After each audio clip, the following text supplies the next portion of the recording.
Hello everyone, welcome back to the channel. I hope you all are doing really great. So we will see today's daily challenge on Leetcode and we will try to solve it together. Okay, so let's see the problem statement at first and then we will formulate a solution. So you are given an integer number of users representing the total number of users in an online platform. Okay, and the array events of size is n cross 3. Why n cross 3? Because events of I can be of the following two types. Okay, so the first type is a message event and the second type is an offline event. Okay, so the message event will tell me that which user is being mentioned in which particular timestamps. Okay, so this indicates the set of users that was mentioned at a particular timestamp I. Okay, so it will be of the type message, timestamp I and mention string. Okay, what will the mention string contain? It will contain the string format. In the string format all of the IDs. Okay, so ID and then a number will be there where number is in the range of 0 to number of users minus 1. So it is the index number of the number of users, and there can be multiple IDs separated by a single white space and may contain duplicates. So basically you want to say that at timestamp I these many users are mentioned. If all is there, instead of this string it mentions all the users, and if here is there it mentions only the online users. Okay, so you definitely need to track at every timestamp that what is the how many users are online. Okay, which users are right now online. Okay, so now the offline event is there, which tells that a user goes offline for a particular time period. So at timestamp I, the user with the ID number ID of I gets offline and he will become online after 60 timestamp units. Okay, so it tells you that the user will automatically be online again at timestamp of I plus 60. Okay, so yeah, to summarize, you basically have two types of things happening around there. Okay, so you are given the number of users in an online platform and there are two types of event. One is the message event which mentions some of the users, and one is the offline event which tells me that one user goes offline for 60 time units. Okay, and when is these events happening, that is also mentioned in the timestamp of I. Okay, so we need to return array mentions where mention of I represent the number of mentions the user with ID I has got across all message events, and all users are initially online, and if a user goes offline or comes back online, their status is processed before handling any message event that occurs at the same timestamp. Okay, so you need to just return the number of mentions. Okay, and if you try to see this example, number of users is 2. So and the events are something like message 10 ID1 ID0. Okay, and so what happens is that at timestamp 10 ID0 and ID1 are mentioned. Okay, so you see in the index 1 you get one mention, in the index 2 you get, in the next index you get one mention also. At timestamp 11 ID0 goes offline and it stays offline for 71. Okay, for 60 more seconds. So 11 plus 60 more seconds is 71, and you see at timestamp 71 only there is another message here which tells you that mention all the users which comes online. Okay, which are online right now. So here is the meaning of that, and since ID0 comes back online again after going to offline at exactly this point only, you need to mention that. Okay, so now there can be multiple observations over here. One thing is that this may be present in any order, right? So see, you need to tell me which are the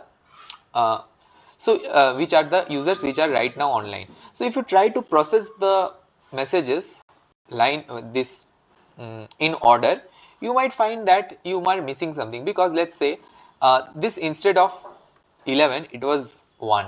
Okay, and you just in some future index, this is a future index, this is index number 1 and this is index number 0, right? So in some future index this offline is mentioned, but the timestamp is less. It might be possible, right?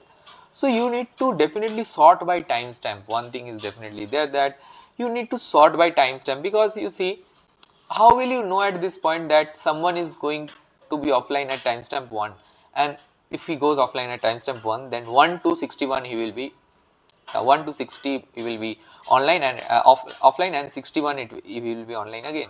So this should be like you are not going to mention that particular user. Okay, so I hope you do get it. By the way, one second, if this ID0 ID1 are mentioned, this may be like even if the user is online or offline, you need to mention that. But for here, for this criteria here, you need to take make a track of which people are online and which are not. Okay, so one thing is there is that you see what I am trying to say was basically, let's say at a particular event I, okay, in this event I, you mentioned here. Here means those who are online, mention all of them. Okay, and let's say this is some t timestamp. But uh, in some future query, it is told that offline timestamp ti uh, and let's say user number 2, whatever. Okay, now what if ti is less than t and it is within the 60-second range? So what I want to say is that, let's say at timestamp 5, not a 5, let's say at timestamp 25, you got a call that you need to mention all the users which are online. But in some future query, you are seeing that this is, let's say, 5. So at 5 only, this user number 2 has got offline. So you should not mention that user over here, right? Because he will be offline till 5 plus 60, right? 65. He will be offline till 65. So 25 is before 65. So you do not need to mention that. So definitely, without any doubt, the first idea which should come to your mind is sort by timestamp. Okay, this thing you definitely need to do. Now, is sorting by timestamp sufficient for this problem? You see, there is a line where you need to be very careful with this line. All users are initially online, and if a user goes offline or comes back online, their status is processed before handling any message event that occurs at the same timestamp. Okay, so the thing is that you sorted by timestamp, right? And you are processing the queries in order in a brute force manner. You are just processing the queries. So let's say two timestamp are equal, t and ti, and ti. Okay, two timestamp are equal, but one is giving the offline message, one is giving the message query. Okay, one is giving the offline query and another is giving the message query. So which one should you process first?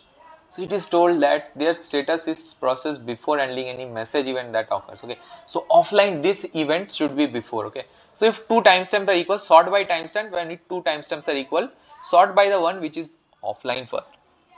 Okay, so I hope you can do it. Okay, so you can create another array, right? Instead of using a comparator, you can create another array, and where the first element will be the, let's say, timestamp. The second element will be, let's say, 0 or 1. If it is 0, it means that it is offline.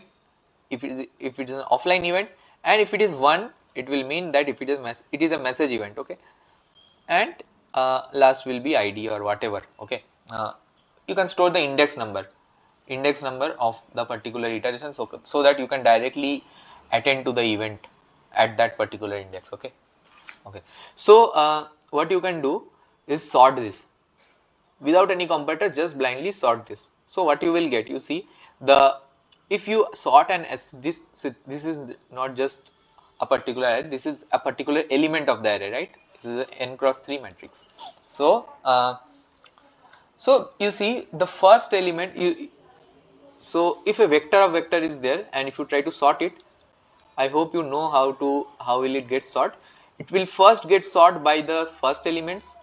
Okay, and if the first elements are equal, it will get sorted by the second element, and so on. Okay, so initially, so by looking at this, you can say that it will get sort by the index, for this first index, which is nothing but the timestamp.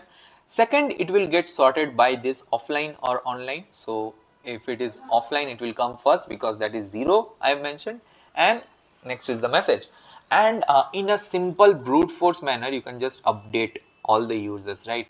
So what you can do is see, in order to keep track which users are online, which users are offline, you can make an array vector int offline till. Okay, offline till. So basically in this array, what you can do, and n number of users, Okay, so for each user you will store what is the time at which, I mean, it comes online again. So what is offline till? Okay, so basically offline till of I, you can store another vector. Offline till of I tells that when, till when ith user will be offline, ith user will be offline. And you can see that whenever an offline query will come, what you need to do, you just need to increment this offline till plus 60. Okay, so if the query for id number I comes, so all you need to do is offline till id current timestamp, whatever is the current timestamp, plus 60. Okay, uh, so I hope you do get it, what is the use of this array. And yeah, and the final answer array is nothing but, you see what is the answer. It is told that return mentions of I representing the number of mentions in user. So you can definitely have a vector, another vector int, which mentions of I, and mentions where the mentions of I tells you that in the ith user how many times the ith user is mentioned, and whenever you find a mention is there, you can just process that and increment mention I plus plus. Okay, you can do it in that way, in a very brute force manner, because you see the constraints are very small. Number of users is 100, number of events is also 100. Okay, so yeah, you can do it brute force, no problem. In n square only you will be able to do, no need of n cube also. So yeah, I have processed this mentions offline till, and yeah, you can sort by this value first and then do all the processing in a brute force manner. And one thing is there remaining is that when this id1 id2 some things are there. So let's say you have a string id0, then again let's say id3, and let's say id23, then again let's say id0 again. Okay, and so on. There is a string, space separated string, right? So what can you do? So it is very simple. Whenever you get a number which is a digit, that is which is from 0 to 9, you keep adding them into your sum string. Okay, so let's say there is a string s, you keep adding them. String s is 0, so, and whenever you get a space character, you tell that this user is being mentioned, you increment that mentions of I plus plus. Remember to convert it into integer first, mentions of let's say 0 plus plus, and you can set this s to 0 again. I hope you do understand. When we will code, this will be becoming more clear. In case of 23, you will realize that 2 and 3 there are 2 digits, so s will store something like 2 first, and then it will concatenate to 3, and it will do string to integer, and it will convert it into a 23 integer of 23, and mention of 23 then will be simply plus plus, it will get incremented, and then again this string will be reset when this blank space will come. Okay, so in this way you can simply use this. Okay, simply calculate this. So I hope things will become more clear as we do the coding. So let's see why not change this to number of users to n. Okay, so yeah, you got it. And what do we need to do? We need to have a vector mentions first, which we will use to store. Okay, so count of mentions of ith user. Okay, and this is precisely what we want to return, so I will just simply return this mentions. Okay, and we need another vector, right, offline till, because we need to track who is offline and who is online, right? So I will have offline till one vector, which will tell me that when is the ith user going to come back online, or it tells you when is the ith user, till what time is the ith user offline. Both means the same thing, right? Both means the same thing. Till what he will be offline, or when he will going to be coming back online. That is what offline till tells you.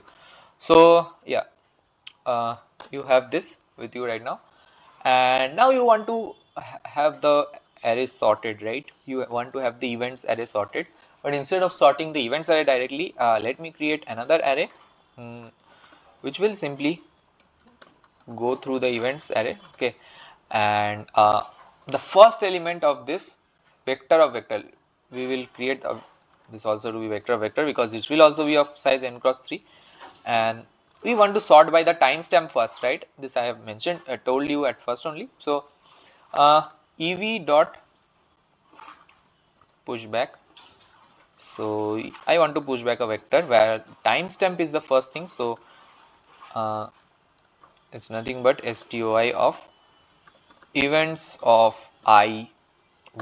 I hope you do get it, because the second element, this is the 0th element and this is the second element, right? The second element is nothing but the timestamp I, and you can have an integer f, and if you see events of I and 0, if it is equal to message, then you need to do f equal to 1.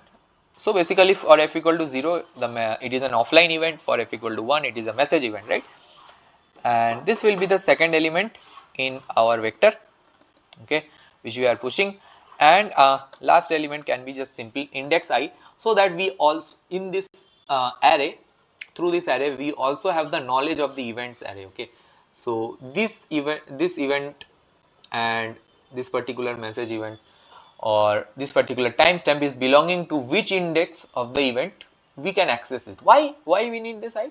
Because you see we also need to store a string, right? Because you see there will be a string also of id, which will, just now I told you that this string will also be there. We need to access this string also.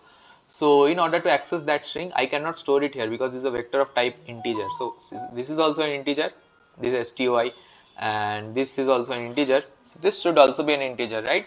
So I cannot store a string here. So that's why I will just store this pointer kind of thing, which will help me to access the elements, the particular element of the events, okay. So yeah, I have it with me right now, and I can just go through this I ev dot size, okay, I plus plus, and if I can have two conditions, whether ev of I of 1, if it is message event or not, okay. So for message event it is 1, okay. So this is nothing but message event, okay. And yeah, we have the timestamp. See, for both of the event at the second position we have the timestamp, right? So for event array, for ev, this ev array, the first element is only the timestamp. So timestamp t, I will just tell that this is the current time, right? So current timestamp t is nothing but ev of I0, okay. So yeah, this is the current time, and what I'm going to do now is extract the string also. So at first, see here the string can be mention string, or it can be all or here, okay. For all we need to mention all user, and here we need to mention whoever is online. So what we will do, let's consider for the offline event once, okay. Offline event, what happens at the offline event? At this particular timestamp, a user goes offline, okay. Which user? The user with this particular ID. So if you try to find the ID of that user, it will be nothing but ev, not ev, right? Let's have the index number also. It is nothing but ev of I of 2. At last, you remember we store this index number so that we can access the events array, and the last element of the events array is specifically what I want to access right now. So ID will be nothing but events of index and last element, okay. So this is the ID, and this particular, what I want to do is that offline till, I want to change this offline till, because a particular user is going offline, this ID user is going offline, and he will come back online at t plus 60, okay. So t is this is t, timestamp, current timestamp plus 60 is when he is going to come back offline. So yeah, I have this also.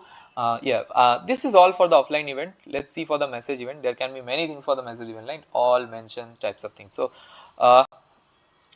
let me have a string first s, which is also coming from this index int, and we can have many things. We can have s equals to here. Okay, here we need to mention only those people who are online, right? So uh, we will see that we can go through all the users.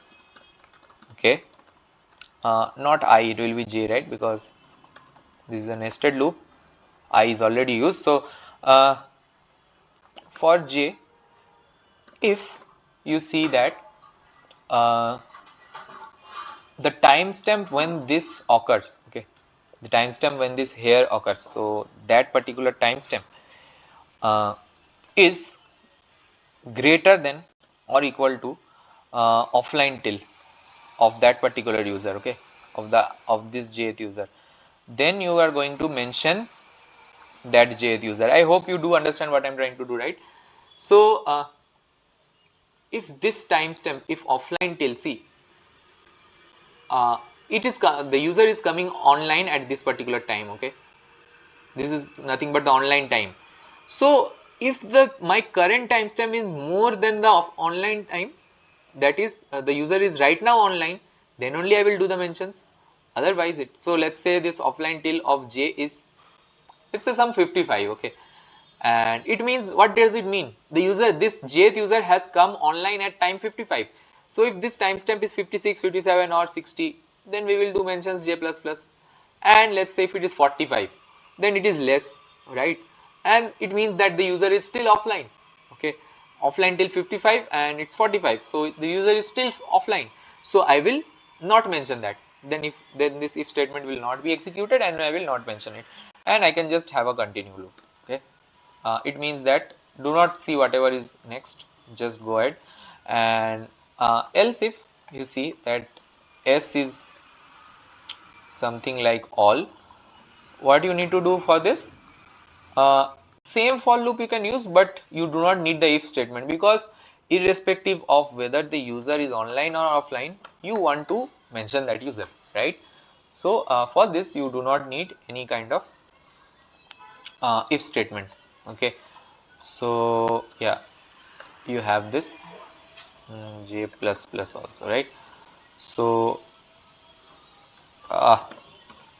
yeah, so for this also you have it, and you can just do a continue after this again. So what you are trying to do right now is that for here and all these two cases, see, there are two events. Offline event I have handled already. For the message event there are three cases, right? All and here. Out of those three cases I have handled two cases, only this case is remaining. Okay, ID number, where I need to access these IDs. So this string right now, if it has not gone in this if statement or in this else if statement, it has those list of IDs. Okay, space separated list of IDs. So now we will process the space separated IDs which are mentioned, okay, which are mentioned. So I will try to keep that as a string num first of all. Okay, it will be an empty string initially, and I will try to concatenate the numbers one by one. So yeah, how can I do that? So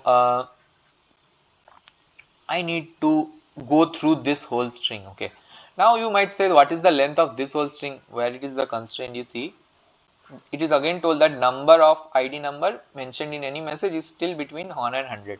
So you can use this, it's just 100, right? So in a nested loop you can use this also. So yeah, you can go through this string. So let's have it to be j less than s dot size j plus plus. Okay, and I'm trying to say is that if it is a digit, how will I understand if it is a digit? S of j should be greater than or equal to 0 and s of j should be less than or equal to 9. It will mean that it is a digit, and if it is a digit, you just concatenate that particular digit with your num, and if it is a space character, so if s of j is a space character, okay, what you want to do, you want to tell that hey, this user has been mentioned, so stoi of num, you want to mention that particular user, right, increase the mention count by 1, and you also want to initialize this space to num to a null character, again null string. Why? Because after this particular you say that hey, the 0th user has been mentioned, I will go to look for the third user, okay, and after this has mentioned, that is when I will get the y space character, I will again empty the string and I will go to look for this user number 23.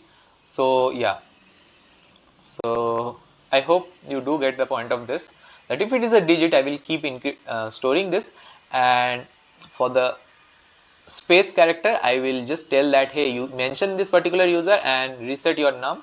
But one thing I will definitely miss in this is that the last element which will be there in the string. So let's say there are many IDs, right, and let's say consider this last ID 51, okay, and the string is ending over here.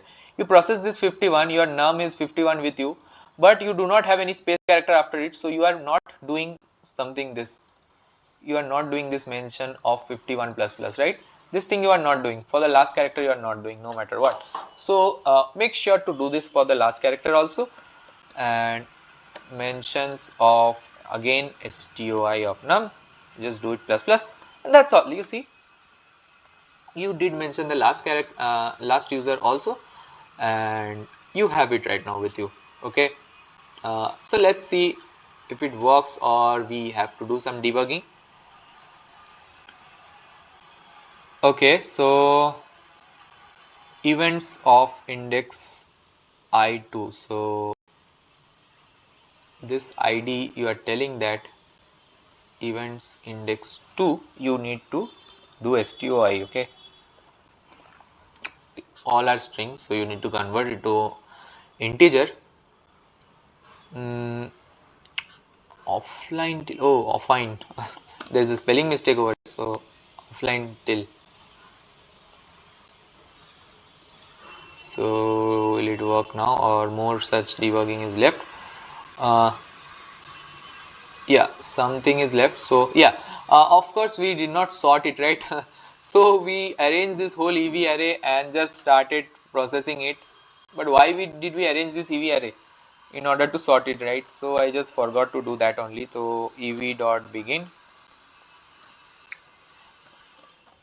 ev dot end, so this needs to be sorted by the timestamp first, and then whether offline or online, or offline or message, and then by the index number.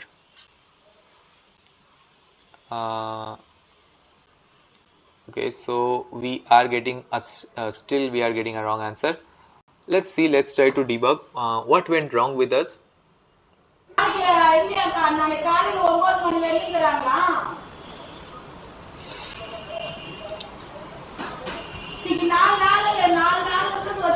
So you see, there is a very fine mistake which I did, is that I iterated this through n, and this will be events.size, right? This is not equals to n. N is the number of users, right? This is n, but events is not n. That is the number of users. And time complexity wise also I think it is fine, because ev.size is of length 100. This is also 100. This is also around the range of 100. So I think it should be fine after this. Let's see, yeah, if it is actually fine, and if you try to submit this, it should work without any error. So let's see whether it works for all test cases. Yeah, you see we do get a decent runtime and as well as memory complexity also. So yeah, this kind of complexity, n square kind quadratic complexity we are getting, which is of the order of 1e4, right? So yeah, that's all I guess for this video. I hope you did understand the solution. If you are not able to, definitely you can ask me in the comment section. Yeah, I will meet you in the next video. Till then, thanks a lot.